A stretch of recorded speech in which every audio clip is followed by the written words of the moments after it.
नमस्कार साथियों, उम्मीद करती हूँ आप सभी अच्छे होंगे और अपनी परीक्षा की तैयारी भी अच्छे से कर रहे होंगे। दोस्तों, अगर आपको बिहार पुलिस में सिलेक्शन पाना है तो इस वीडियो को अंत तक ज़रूर देखना, क्योंकि यह वीडियो आपके लिए काफ़ी इम्पॉर्टेंट होने वाला है। चलिए दोस्तों, अब बिना समय गंवाए हम अपने क्वेश्चन पर चलते हैं। क्वेश्चन नंबर पहला, नौसेना दिवस किस दिन मनाया जाता है। दोस्तों, हमारा क्वेश्चन पूछ रहा है कि नौसेना दिवस किस दिन मनाया जाता है। तो हमारे ऑप्शन में दिया गया है 4 दिसंबर, 1 जनवरी, 15 जनवरी, 8 अप्रैल। तो दोस्तों, नौसेना दिवस 4 दिसंबर को मनाया जाता है। तो राइट आंसर हो जाएगा हमारा ऑप्शन ए। बढ़ते हैं दोस्तों अपने अगले क्वेश्चन पर। बाल दिवस किस महापुरुष की जयंती के रूप में मनाया जाता है। दोस्तों, क्या आपको पता है कि बाल दिवस किस महापुरुष की जयंती के रूप में मनाया जाता है। तो ऑप्शन में दिया गया है लाल बहादुर शास्त्री, महात्मा गांधी, पंडित जवाहरलाल नेहरू, सुभाष चंद्र बोस। तो दोस्तों, बाल दिवस पंडित जवाहरलाल नेहरू की जयंती के रूप में मनाया जाता है। तो राइट आंसर हो जाएगा हमारा ऑप्शन सी। देखते हैं अपने अगले क्वेश्चन को। लोक सेवा दिवस किस दिन मनाया जाता है। दोस्तों, क्या आपको पता है कि लोक सेवा दिवस किस दिन मनाया जाता है। तो हमारे ऑप्शन में दिया गया है 21 अप्रैल को, 22 जून को, 21 सितंबर को, 15 अगस्त को। तो दोस्तों, लोक सेवा दिवस 21 अप्रैल को मनाया जाता है। यह हमारा ऑप्शन ए में दिया गया है। तो राइट आंसर हो जाएगा ऑप्शन ए। पढ़ते हैं अपने अगले क्वेश्चन पर। सभी क्वेश्चन को ध्यान से देखना और समझना। जिस भी क्वेश्चन का आंसर आता हो कमेंट बॉक्स में कमेंट कर सकते हो। भारत का सबसे ऊंचा टीवी टावर कहाँ स्थित है। दोस्तों, क्वेश्चन में पूछ रहा है कि भारत का सबसे ऊंचा टीवी टावर कहाँ स्थित है। तो ऑप्शन में दिया गया है चेन्नई में, कोलकाता में, मुंबई में, रामेश्वरम में। तो दोस्तों, भारत का सबसे ऊंचा टीवी टावर रामेश्वरम में स्थित है। तो राइट आंसर हो जाएगा हमारा ऑप्शन डी। बढ़ते हैं अपने अगले क्वेश्चन पर। भारत में प्रथम डाक टिकट कब जारी किया गया। दोस्तों, क्या आपको पता है कि भारत में प्रथम डाक टिकट कब जारी किया गया था। तो दोस्तों, 1852 में किया गया था। तो राइट आंसर हो जाएगा ऑप्शन बी। देखते हैं अपने अगले क्वेश्चन को। भारत में एसटीडी सेवा की शुरुआत किस वर्ष हुई थी। दोस्तों, क्या आपको पता है कि भारत में एसटीडी सेवा की शुरुआत किस वर्ष हुई थी। तो दोस्तों, 1960 में हुई थी। इसका भी राइट आंसर हो जाएगा ऑप्शन सी। बढ़ते हैं अपने अगले क्वेश्चन पर। संगीत नाटक अकादमी कहाँ स्थित है। दोस्तों, क्या आपको पता है कि संगीत नाटक अकादमी कहाँ स्थित है। तो दोस्तों, नई दिल्ली में स्थित है। नई दिल्ली हमारा ऑप्शन बी में दिया गया है। तो राइट आंसर हो जाएगा ऑप्शन बी। बढ़ते दोस्तों अपने अगले क्वेश्चन पर। विश्व स्वास्थ्य दिवस कब मनाया जाता है। दोस्तों, आपको पता होगा कि विश्व स्वास्थ्य दिवस कब मनाया जाता है। तो विश्व स्वास्थ्य दिवस 7 अप्रैल को मनाया जाता है। यह हमारा ऑप्शन सी में दिया गया है। तो राइट आंसर हो जाएगा ऑप्शन सी। देखते हैं अपने अगले क्वेश्चन को। विश्व तंबाकू निषेध दिवस कब मनाया जाता है। दोस्तों, क्वेश्चन में पूछ रहा है कि विश्व तंबाकू निषेध दिवस किस दिन मनाया जाता है। तो ऑप्शन में दिया गया है 22 मार्च, 31 मई, 11 जुलाई, 22 अप्रैल। तो दोस्तों, विश्व तंबाकू निषेध दिवस 31 मई को मनाया जाता है। तो राइट आंसर हो जाएगा हमारा ऑप्शन बी। चलते हैं अपने अगले क्वेश्चन पर। रामकृष्ण मिशन की स्थापना किसने की। दोस्तों, क्वेश्चन में पूछ रहा है कि रामकृष्ण मिशन की स्थापना किसने किया था। तो दोस्तों, स्वामी विवेकानंद ने किया था। तो राइट आंसर हो जाएगा ऑप्शन ए। अगला क्वेश्चन, महात्मा बुद्ध का महापरिनिर्वाण कहाँ हुआ था।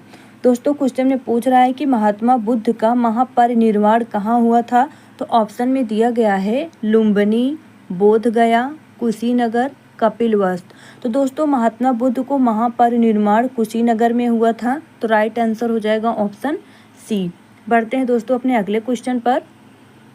संगीत सम्राट तानसेन के गुरु कौन थे। दोस्तों, क्वेश्चन में पूछ रहा है कि संगीत सम्राट तानसेन के गुरु कौन थे। तो ऑप्शन में दिया गया है रामदास, हरिदास, रामानंद, रामानुज। तो दोस्तों, संगीत सम्राट तानसेन के गुरु हरिदास थे। तो राइट आंसर हो जाएगा हमारा ऑप्शन बी। चलते हैं अपने अगले क्वेश्चन पर। किसने कहा था दिल्ली अभी दूर है। दोस्तों क्या आपको पता है कि इनमें से किसने कहा था कि दिल्ली अभी दूर है? दोस्तों यह निजामुद्दीन औलिया ने कहा था। तो राइट आंसर हो जाएगा हमारा ऑप्शन बी। चलते हैं अपने अगले क्वेश्चन पर। संगीत की दुनिया में सितार के जादूगर के नाम से किसे जाना जाता है? दोस्तों क्या आपको पता है कि संगीत की दुनिया में सितार के जादूगर के नाम से किसे जाना जाता है? तो दोस्तों रहीम सेन को जाना जाता है। तो इस क्वेश्चन का राइट आंसर हो जाएगा हमारा ऑप्शन सी। देखते हैं अपने अगले क्वेश्चन को।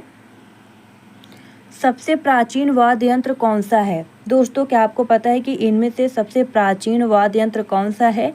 तो ऑप्शन में दिया गया है सितार, तबला, सरोद, बीड़ा। तो दोस्तों सबसे प्राचीन वाद्य यंत्र बीड़ा है। बीड़ा हमारा ऑप्शन डी में दिया गया है। तो इसका भी राइट आंसर हो जाएगा हमारा ऑप्शन डी। बढ़ते हैं अपने अगले क्वेश्चन पर। किस सिख गुरु ने फारसी में जफरनामा लिखा था? दोस्तों क्या आपको पता है कि किस सिख गुरु ने फारसी में जफरनामा लिखा था? तो दोस्तों गुरु गोबिंद सिंह ने लिखा था। तो राइट आंसर हो जाएगा हमारा ऑप्शन सी। देखते हैं अपने अगले क्वेश्चन को। सैनिक संगठन खालसा दल की स्थापना किसने की? दोस्तों क्वेश्चन में पूछ रहा है कि सैनिक संगठन खालसा दल की स्थापना किसने किया था? तो दोस्तों कपूर सिंह ने किया था। यह हमारा ऑप्शन बी में दिया गया है। तो राइट आंसर हो जाएगा ऑप्शन बी। चलते हैं अपने अगले क्वेश्चन पर। सभी क्वेश्चन को ध्यान से देखना क्योंकि हमारे एग्जाम के लिए बहुत इंपॉर्टेंट है। पलासी के युद्ध के समय बंगाल का नवाब कौन था? दोस्तों क्या आपको पता है कि पलासी के युद्ध के समय बंगाल का नवाब कौन था? तो ऑप्शन में दिया गया है मीर जाफर, मीर कासिम, सिराजुद्दौला, इनमें से कोई नहीं। तो दोस्तों पलासी के युद्ध के समय बंगाल का नवाब सिराजुद्दौला था। तो राइट आंसर हो जाएगा हमारा ऑप्शन सी। चलते हैं अपने अगले क्वेश्चन पर। किसी अंतर्राष्ट्रीय हॉकी मैच की सामान्य अवधि कितनी होती है? दोस्तों क्वेश्चन में पूछ रहा है कि किसी अंतर्राष्ट्रीय हॉकी मैच की सामान्य अवधि कितनी होती है? तो ऑप्शन में दिया गया है 60 मिनट, 70 मिनट, 80 मिनट, 90 मिनट। तो दोस्तों अंतर्राष्ट्रीय हॉकी मैच की सामान्य अवधि 60 मिनट होती है। 60 हमारा ऑप्शन ए में दिया गया है। तो राइट आंसर हो जाएगा हमारा ऑप्शन ए। बढ़ते हैं दोस्तों अपने अगले क्वेश्चन पर। गगन नारंग किस रूप में प्रसिद्ध है? दोस्तों क्वेश्चन में पूछ रहा है कि गगन नारंग किस रूप में प्रसिद्ध है? तो दोस्तों एयर राइफल शूटर के रूप में प्रसिद्ध है। तो राइट आंसर हो जाएगा इसका हमारा ऑप्शन सी। बढ़ते हैं दोस्तों अपने अगले क्वेश्चन पर। पुर्तगालियों ने भारत में सर्वप्रथम कहाँ फैक्ट्री स्थापित किया? दोस्तों क्या आपको पता है कि पुर्तगालियों ने भारत में सर्वप्रथम कहाँ फैक्ट्री स्थापित किया था? तो दोस्तों कालीकट में स्थापित किया था। तो राइट आंसर हो जाएगा हमारा ऑप्शन बी। देखते हैं अपने अगले क्वेश्चन को। द्रव सोना के रूप में जाना जाता है। दोस्तों क्या आपको पता है कि द्रव सोना के रूप में क्या जाना जाता है? दोस्तों पेट्रोलियम जाना जाता है। तो राइट आंसर हो जाएगा हमारा ऑप्शन ए। बढ़ते हैं अपने अगले क्वेश्चन पर। पेट्रोलियम से प्राप्त होने वाला मोम है। दोस्तों क्वेश्चन में पूछ रहा है कि पेट्रोलियम से प्राप्त होने वाला मोम कौन सा है? तो दोस्तों पैराफिन मोम है। तो राइट आंसर हो जाएगा हमारा ऑप्शन सी। बढ़ते हैं अपने अगले क्वेश्चन पर। पेट्रोल का मुख्य संगठक है। दोस्तों क्वेश्चन में पूछ रहा है कि पेट्रोल का मुख्य संगठक क्या है? तो पेट्रोल का मुख्य संगठक ऑक्टेन है। ऑक्टेन हमारा ऑप्शन बी में दिया गया है। तो राइट आंसर हो जाएगा हमारा ऑप्शन बी। चलिए देखते हैं अपने अगले क्वेश्चन को। ट्राइक्लोरोमीथेन निम्न में से किसका रासायनिक नाम है? दोस्तों क्या आपको पता है कि ट्राइक्लोरोमीथेन इनमें से किसका नाम है? तो दोस्तों क्लोरोफॉर्म का रासायनिक नाम है। तो राइट आंसर हो जाएगा हमारा ऑप्शन बी। चलते हैं दोस्तों अपने अगले क्वेश्चन पर। मीथेनॉल किस नाम से जाना जाता है? दोस्तों क्वेश्चन में पूछ रहा है कि मीथेनॉल किस नाम से जाना जाता है? तो दोस्तों मीथेनॉल वुड एल्कोहल के नाम से भी जाना जाता है। तो राइट आंसर हो जाएगा हमारा ऑप्शन सी। देखते हैं अपने अगले क्वेश्चन को। टमाटर सॉस में पाया जाता है। दोस्तों क्या आपको पता है कि टमाटर सॉस में कौन सा अम्ल पाया जाता है? तो दोस्तों टमाटर सॉस में साइट्रिक अम्ल पाया जाता है। तो राइट आंसर हो जाएगा हमारा ऑप्शन ए। देखते हैं अपने अगले क्वेश्चन को।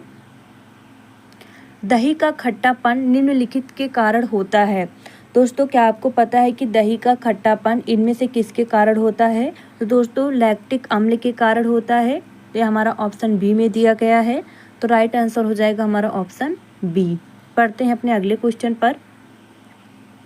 निम्न में से किस उर्वरक में सबसे ज़्यादा नाइट्रोजन होता है? दोस्तों क्या आपको पता है कि इनमें से किस उर्वरक में सबसे ज़्यादा नाइट्रोजन होता है? तो हमारे ऑप्शन में दिया गया है urea, ammonium nitrate, potassium nitrate, ammonium phosphate. तो दोस्तों यूरिया में सबसे ज़्यादा नाइट्रोजन होता है। तो राइट आंसर हो जाएगा हमारा ऑप्शन ए। बढ़ते हैं अपने अगले क्वेश्चन पर। आंसू गैस में प्रयुक्त होता है। दोस्तों आंसू गैस में क्लोरोएसिटोफिनोन होता है। तो राइट आंसर हो जाएगा हमारा ऑप्शन ए। बढ़ते हैं दोस्तों अपने अगले क्वेश्चन पर। कृत्रिम रेशम का निम्नलिखित नाम भी है। दोस्तों कृत्रिम रेशम का रेयान नाम है। तो राइट आंसर हो जाएगा हमारा ऑप्शन ए। बढ़ते दोस्तों अपने अगले क्वेश्चन पर। मानव निर्मित प्रथम कृत्रिम रेशा था। दोस्तों क्या आपको पता है कि मानव निर्मित प्रथम कृत्रिम रेशा क्या था? तो दोस्तों नायलॉन था। तो राइट आंसर हो जाएगा हमारा ऑप्शन बी। देखते हैं दोस्तों अपने अगले क्वेश्चन को। पनामा नहर किन दो महासागरों को जोड़ती है? दोस्तों क्वेश्चन में पूछ रहा है कि पनामा नहर इनमें से किन दो महासागरों को आपस में जोड़ती है? तो दोस्तों पनामा नहर प्रशांत महासागर और अटलांटिक महासागर को आपस में जोड़ती है। तो राइट आंसर हो जाएगा हमारा ऑप्शन बी। बढ़ते हैं अपने अगले क्वेश्चन पर। पनामा नहर का निर्माण किस वर्ष हुआ था? दोस्तों क्वेश्चन में पूछ रहा है कि पनामा नहर का निर्माण किस वर्ष हुआ था? तो ऑप्शन में दिया गया है 1869, 1980, 1905, 1914। तो दोस्तों पनामा नहर का निर्माण 1914 में हुआ था। तो राइट आंसर हो जाएगा हमारा ऑप्शन डी। देखते हैं दोस्तों अपने अगले क्वेश्चन को। सापेक्ष आर्द्रता मापी जाती है। दोस्तों क्वेश्चन में पूछ रहा है कि सापेक्ष आर्द्रता किससे नापी जाती है? तो दोस्तों हाइग्रोमीटर से नापी जाती है। तो राइट आंसर हो जाएगा हमारा ऑप्शन बी। बढ़ते हैं दोस्तों अपने अगले क्वेश्चन पर। दूध के घनत्व को किसके द्वारा मापा जाता है? दोस्तों क्या आपको पता है कि दूध के घनत्व को किसके द्वारा मापा जाता है? तो दोस्तों लैक्टोमीटर द्वारा नापा जाता है। यह हमारा ऑप्शन ए में दिया गया है। तो राइट आंसर हो जाएगा हमारा ऑप्शन ए।